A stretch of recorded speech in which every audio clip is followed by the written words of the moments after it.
I know you've been seeing a lot of color lately on me. It's really weird.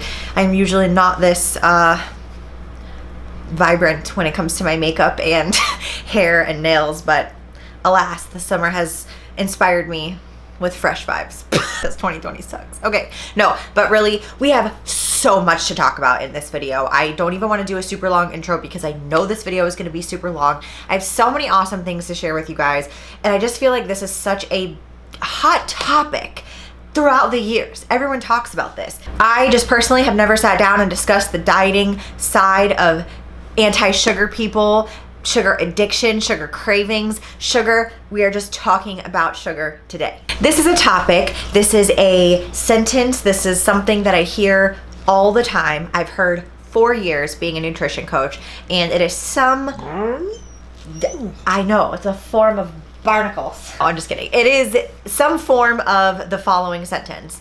I have a sugar addiction. I can't eat healthy because I have a sweet tooth. I can't stop my sweet tooth. My sugar addiction is out of control. Something like that, right? So what exactly do these people mean when they're talking about a sugar addiction or having a sweet tooth? Before I get into this video, I obviously have to point out that I am not a doctor, not a dietitian, not telling you what to do about sugar or anything like that. I just personally wanted to discuss some of the similarities that I've noticed over the years of coaching people with their macros and their nutrition and everything like that. So I kind of wanted to discuss the differences between a physical addiction in the human body versus what may or may not be going on with a sugar addiction, and just kind of break it down for you. When we're talking about a sugar addiction, are we actually talking about it being a physical addiction? If we are looking at the medical definition of an addictive substance, it has to induce a pleasant state or relieve distress, cause long-term or short-term chemical changes in the brain, lead to adaptive changes in the brain that trigger tolerance, physical dependence, and uncontrollable cravings, causing dependence, making abstaining difficult, and creating physical or mental reactions. However, if we are looking at sugar in comparison to something like cocaine, morphine, heroin, opiates, something like that, the human body does not physically depend on sugar in the way that it would if you were to become dependent on opiates or heroin or any of those things I just mentioned. There's been a lot of studies, there's been a lot of anecdotal evidence that suggests that there are similarities to the two, right? So when you are addicted to a substance and you take in that substance, your brain releases dopamine in the same way that it does when you have sugar. So there have been some studies that it's just so hard, because if you look at the studies that are done, it ultimately kind of is like, it depends. And that's kind of where it gets tricky, and that's really what I wanted to discuss in today's video. Even though the thought of having a sugar addiction was considered pseudoscience, there's been a lot of studies to test this theory. There's one specifically in 2002 by the University of Princeton where they fasted rats for 12 hours, and then they gave them food and sugar water, and what they found was that the rats binged on the sugar water, and they showed some withdrawal like anxieties. So they concluded that there were some similarities to restricting and then binging on that sugar in the same way that they would in a drug addictive state. They concluded in that one that there were similarities, but not enough evidence to support that it was a true physical addiction. If we're just talking about the medical definition, it is not the same thing, but there are some things that could be going on. A lot of times too, the diet industry uses scare tactics to get people to eliminate a group of whatever it may be, sugar in this instance, and that's a lot of what diet industry or sales industry kind of relies on, right? So they get you to believe that you have something wrong with you, you are suddenly scared of this certain thing, and so then their product or their diet or whatever is going to solve that issue for you. That's kind of how the diet and sales industry works, especially when they're trying to sell you something to solve that problem. This is why you often see these like challenges where you have like a 21-day detox where you're supposed to cut out sugar entirely or cut out processed carbs, something like that, for like an extended period of time where you completely remove it from your system. I talked about this a little bit in a video discussing the different diets and why people tend to fall back off once they do one of these diets. And one of the biggest things that I've noticed is people will tend to associate these things and label them as bad. They're not allowed to eat them, they're removed from their diet, and therefore creating this inherently bad label on sugar in this case. And what I always like to think about is, what does this do to your body long term? What I thought was really interesting about this was when I asked you guys on Instagram if you felt like you had a sugar addiction or a sweet tooth, how was your childhood in relation to the sweets or the sugars, candies, etc. And a lot of people stated that they were not allowed to eat these candies or sugars or whatever, and they were completely off limits, labeled as bad, unhealthy, so on and so forth. And therefore, eventually they grew up with this really unhealthy relationship with those things. It turned almost kind of into a binge issue. Now, I do want to just pause and put a little disclaimer on this as well. If you are someone who is struggling with binge eating disorder or any type of eating disorder, please reach out to a therapist. I am not here to tell you what you should do in terms of binge eating disorder or any type of eating disorder. I'm not qualified to do so. So if that's something that you struggle with, I would highly recommend reaching out to a professional. There are a lot of psychotherapists and psychologists who deal specifically with eating disorders. My friend Joelle also posted a great little graphic thing on her Instagram about this in comparison to cocaine and sugar, and kind of discussing the same things and relating to the fact of restricting something so much to the point that once you are able to have access to this, you will naturally feel like it's this, insane thing that you need to take in because it's been restricted from you for so long. This kind of also ties into the dieting mentality, which is why I personally never like to support any type of diet where you restrict or remove something completely from it, because what I found is that when you finish this diet, you'll likely end up going right back to whatever it is that you had to cut out in the first place. So it's really not sustainable. The thing to consider is that our bodies are craving what it's used to. So in the same way that when you are not allowed to have any type of sugar whatsoever as a child growing up, and then you end up, going crazy over sugar when you get out on your own, it's interesting because if you grew up having sugar all the time and it was just a normal in your household, your body kind of gets used to that. The same way that if you were not allowed to have it and you only ate healthy foods, you might find that during that time in your life you didn't necessarily crave the sugary things because you never ate them. When you grow up eating a certain way, you just kind of develop into it as an adult. And a lot of times, if you have a family who they always ate sweets after dinner, or you always had dessert, it's very likely that as an adult you will then also have dessert after your dinner. So in that scenario, it's kind of a little bit of a habit forming and what your body knows, what it's used to, what it's comfortable with. And this is also why people who, as an adult, if they cook their own food and they don't use a lot of oils, don't use a lot of sauces and spices and stuff, they sometimes will be more sensitive to going out to eat because those places use a lot of fats, use a lot of oils and sodium, and they're a little bit more sensitive to it. I kind of feel like this goes without saying, but everybody has different taste buds, right? So you could put a bowl of chips and a bowl of cookies in front of two different people, and one person might pick the chips and one person might pick the cookies. Doesn't necessarily mean that one of them has an addiction to salt versus one of them having an addiction to sugar. Some of this genuinely is just taste bud preference. We all, as human beings, have different aversions and sensitivities to bitter tasting things, sour tasting things, spicy, all that kind of stuff. So that's why everybody just is different in terms of taste buds. Some people may think that certain things are way too sweet, and other people feel like it's just a normal sweet treat. So that is something that is also genetic, but also environmental. And when I was doing research on this, one of the studies I found that was really cool was from the University College of London. And this study was actually published in the American Journal of Clinical Nutrition. The study was really cool because it was talking about the genetic and environmental factors that play a role on the food preferences in children. So what they concluded was that the environmental factor had a larger influence on things like starches and dairy, but it determined that genetics have a stronger influence on nutrient-dense foods such as fruit, vegetables, and protein. So I thought that was really interesting because if you come from, let's say, a very Italian family and you always had pasta Sundays and you always had,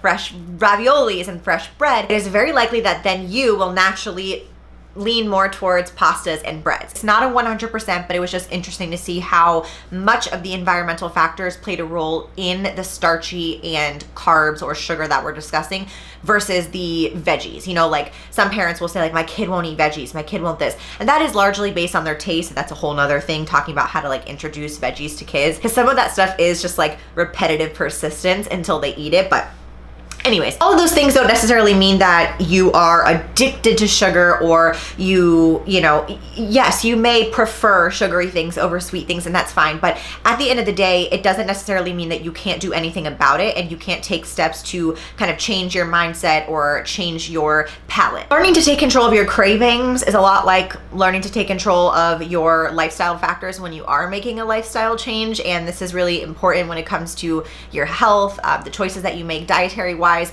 And this is just part of the process. Nothing's going to be perfect. If you are somebody who grew up in a household eating sweets and processed foods all the time, it is going to be an adjustment to change from that to, you know, a lot of whole nutrient dense foods. It's just different. Your body's not used to it. It's used to the sweets. This is also why I personally, like I said, don't believe in cutting out things as a whole. I think that it's more beneficial to include these things in moderation throughout your diet so that you don't feel like you are severely restricting yourself, or you have that intense need to take in so many sweets because you never get them. I think when something is readily available to you and it doesn't seem like this very special treat or have some type of meaning to it, it's just a lot easier to eat those things in moderation. However, I think it's also important that you take a step back and be honest with yourself, because some people really don't do well with moderation. I have clients who are not able to keep things like Oreos or chips, whatever it may be, in their house because they don't have the discipline yet to only have a serving size, or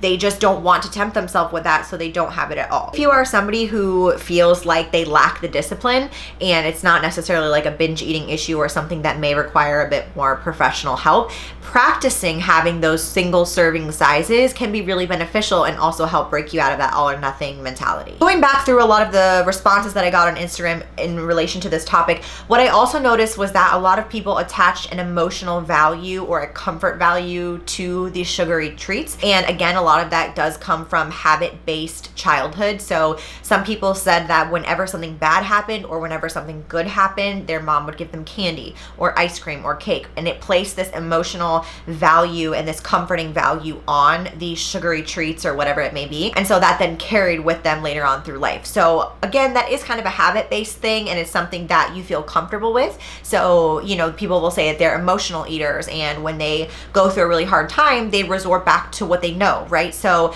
if they felt comforted by ice cream or cookies, whatever it is, they're then going to resort back to ice cream or cookies if they're going through something emotional that they feel they need the physical comfort of food from. There definitely is something psychological there. Even if anybody watches the show My 600 Pound Life, 90% of those people on that show, you know, they talk about their childhood, and they all have some type of traumatic or just really rough childhood that they went through, and they turn to food as a coping mechanism. And then obviously, you know, that carries with them throughout their adult life, and they continue to use food as that coping mechanism to help them through stressful times. I think just trying to detach that emotional value to the food can be extremely helpful, but, you know, again, sometimes this does need professional help, whether it be therapy, what have you. But if you are somebody who consistently just reaches for, you know, a slice of cake or whatever it is when you're sad, you may want to try to create some alternative habits so that you don't consistently just reach for the sugar when something bad happens. So if it's not sugar addiction, what are some things that could actually be going on? And this is a great topic because I think not a lot of people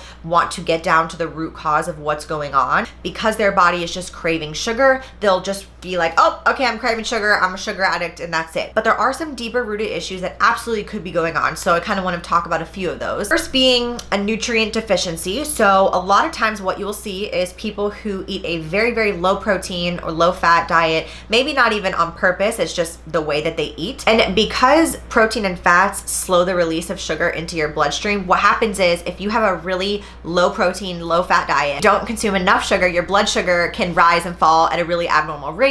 And then what happens is you get that intense sugar craving because your body literally needs energy in the form of sugar. That's why you initially want those like carbohydrate, very high glycemic index type foods, whether it be pure candy, sugar, breads, whatever, and then your blood sugar will crash again, and it's kind of a vicious cycle. One thing I would definitely recommend is to take a look at your protein and fat intake. I do see this a lot with people who have been dieting for a long period of time, again, like I mentioned before, because they're just getting to a very low caloric intake, and oftentimes they're removing it from protein and fat. Another thing to consider is sleep habits.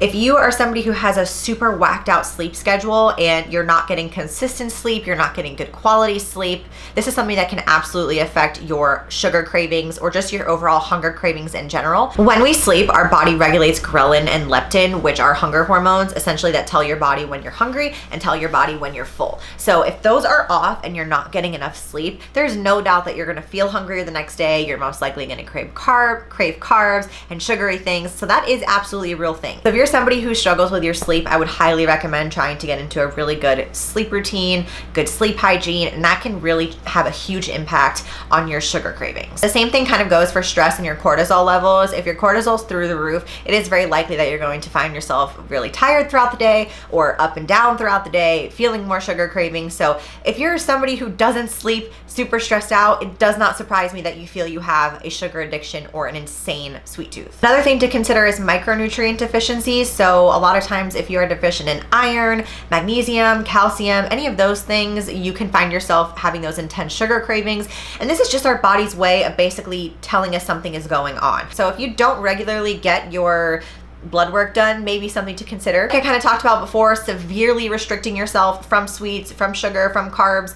That again does not surprise me that you're going to then intensely crave them because you've been restricting them for so long. And then lastly, I want to mention something that I don't really see a lot of people talk about, and this is Candida overgrowth. So Candida is a form of yeast and it's naturally found in our bodies, it's in our guts, it's in our mucous membranes, it's a natural occurring yeast in our body. However, there are 150 strains of this Candida and there are 20 that are extremely harmful to human bodies. Specifically overgrowth in your intestines, because this specific yeast feeds off of sugar. So what can happen if you do have Candida overgrowth in your gut, your body will intensely crave sugar. This can also lead to other problems like leaky gut, some digestive issues. If you're not somebody who gets your blood work or stool samples done at a doctor, I would highly recommend that, just because you don't know. You may just think that it's natural that you specifically have these intense sugar cravings, but like I said, there could be something else going on. Not saying you automatically have Candida overgrowth, but it may be worth looking into if you also suffer from some GI issues, digestion issues, and things of that nature. So what can you do? You're addicted to sugar. What do you want to do about it? That's why you're probably watching this video, right? So here are my thoughts. Obviously, like I said, I'm not a doctor, but I do believe there are some things you can do to help your sugar cravings and your feeling as though you're addicted to sugar. First thing is obviously go to your doctor, make an appointment, make sure everything's all good. Why not, right? Make sure you've kind of crossed out all the could be's and then tackle it from there. Like I said before, if you are struggling with an eating disorder or binge eating disorder, reach out to a therapist. There are so many hotlines. I'm going to put a lot of resources in the description box for that reason. I feel like this video could be a good resource for somebody like that who might be struggling and don't know where to reach out to. So make sure you open the description box so you can see all that good stuff. One of the biggest things I always tell my clients is to try to make your food palatable. The reason why we love sugar so much is because it freaking tastes good, obviously. And nobody's gonna want a plain chicken breast with sauteed broccoli with no seasonings on it. Like, of course you are gonna pick a cupcake over that. You know what I mean? If you are somebody who doesn't know how to cook, it may be worth looking into new recipes, YouTube channels. Try to figure out how to make that food taste good so that you actually want to eat it. That is the number one thing that I think people struggle with, especially with dieting, is that they're eating things that they don't actually like to eat, and it makes it really hard to stick to. Same thing goes for vegetables, same thing goes for anything else that you're eating. Sugar tastes good, that's why we like to eat it. Don't be afraid to break out of habits that you've had forever. Like I was mentioning about, you know, your parents always giving you dessert after dinner, or your parents giving you cake or cookies or ice cream when something bad happens.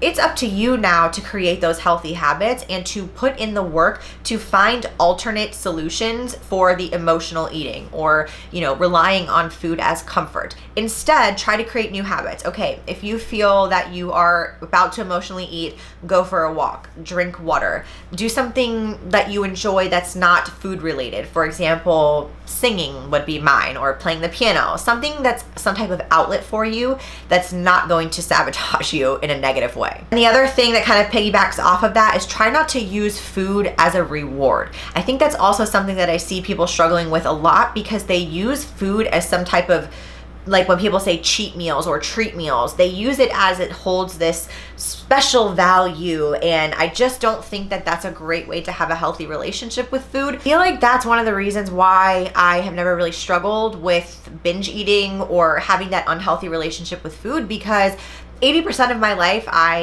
eat whole micronutrient dense foods. I fuel my body properly. I eat enough protein. I never deprive myself of that. So if I want to have like dairy-free ice cream or a birthday cake or go out for a celebration, well, not now, but pre-corona, I would do it. And that was just it. And I never felt the need to go overboard because I was not restricting myself and because I wasn't placing some like insane value on this food. And like I said, practice the discipline aspect of it. Practice having 2 Oreos as a serving size, and just consistently making those changes can make a huge difference in your sugar cravings and your sugar addiction. So I hope that this video was helpful and gave you some answers, maybe gave you some insight. You learned something that you didn't think about before. If you have any other questions or just things you want to discuss about sugar in general, definitely leave them in the comments. But that's all I got for you in this sugar cravings video. I hope that you enjoyed. If you did, give it a thumbs up and don't forget to click subscribe so you never miss a Monday with Manders. And that was a lot. That was a lot about sugar. Do you guys sugar cravings? Do you got them? I don't think so. All right, that's it, guys. I'll see you in my next video.